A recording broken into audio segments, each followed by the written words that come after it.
Hey, it's BrickTsar. It's time for BrickTsar Answer Thingy. In this video, we're going to talk about what I look for when I buy vintage Lego. The question comes from Elimar Utrera, who asked that question. What do you look for when you buy vintage Lego? And the question actually came on a video. It was the little yellow truck. Um, I've been working on collecting all the little yellow Lego trucks. And I got one that I'm working on building that came out in the 60s. So for instance, I want to build that truck. Now I could look for that on eBay, and when I do, I usually type in the words Lego and vintage. Now if it's from a particular time period like the 60s, I might put the 60s, but in either case, using the keyword vintage or the keyword 60s or 1960s, you're not going to get every item that may be listed that is actually what you're looking for.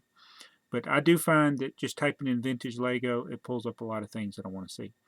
So that's what I do. I also do old Lego, but the vintage, the people do tend to put that word in the listing as well. And I usually add the description, searching the keywords in the description, the word vintage, and that helps me find things. But sometimes it's just a matter of typing in the word Lego or just looking in the Lego section on eBay, and I'll just go through all the listings. I've gotten to where I can scroll pretty fast, just look at the pictures, and if I see something that is vintage, then I'll get it. I'll give you an example. This wasn't on eBay's auction site, but it was on Goodwill. I was looking through the pictures, and I saw in the picture a vintage item that was so rare that I've never seen it on BrickLink before, and I bid based on that one item. My whole bid was based on the value of that one item that I saw in the picture. I didn't care about anything else that was in the listing. They had a lot of modern stuff in there, and it was just all mixed up together like that. They probably got it at an estate sale or multiple estate sales, and they mixed it all up. And I just wanted the old stuff. So sometimes if you know what is old, you can see it in a listing on eBay. And so that's what I do. I'll click on if I see a picture that catches my attention, I'll click on it and I'll see what other pictures they got and if everything is included by looking at the description. So vintage, that's the word. It seems basic, but I have found a lot of stuff that way. And also knowing what is old helps when looking through general listings. Now, what am I looking for? The question could also be like, what types of things am I looking for?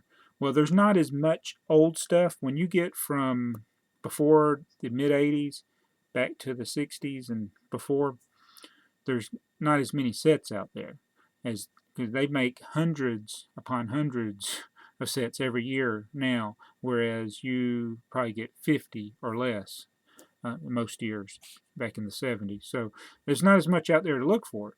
But there still are times that I find things that I didn't know about or don't recall.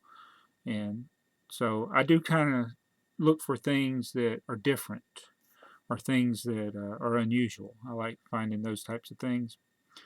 And then I go on BrickLink, and when I do find those things, or I get my book out, which my little yellow book, I got the collector's guide to Lego. I'll kind of look through there, and then if I see something in there, I'll save it in my wanted list on BrickLink. But usually the price on BrickLink is going to be higher than what I can find it on eBay. But you're going to find things on BrickLink that you'll never find on eBay. So I like the question because I love vintage Lego.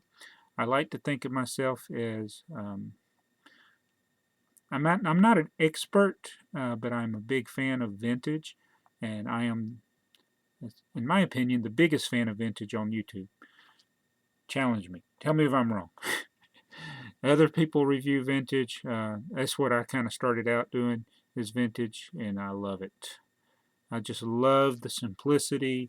I love that you had to build with less variety of pieces, and they really did some good things. And I really like what you see in the idea books from the 60s and the 70s. Of course, They didn't have sets exactly like the things that you see in the idea books, but there was some pretty cool stuff. So good question. I appreciate the question. Thanks for watching this BrickTsar answer thingy. I hope that answered the question. If not, hey, add to the question. Put some comments below. Tell me what you think. If there's more specifics you'd like me to give, or you'd like me to show you what I actually look for, I could do a tutorial. I don't know.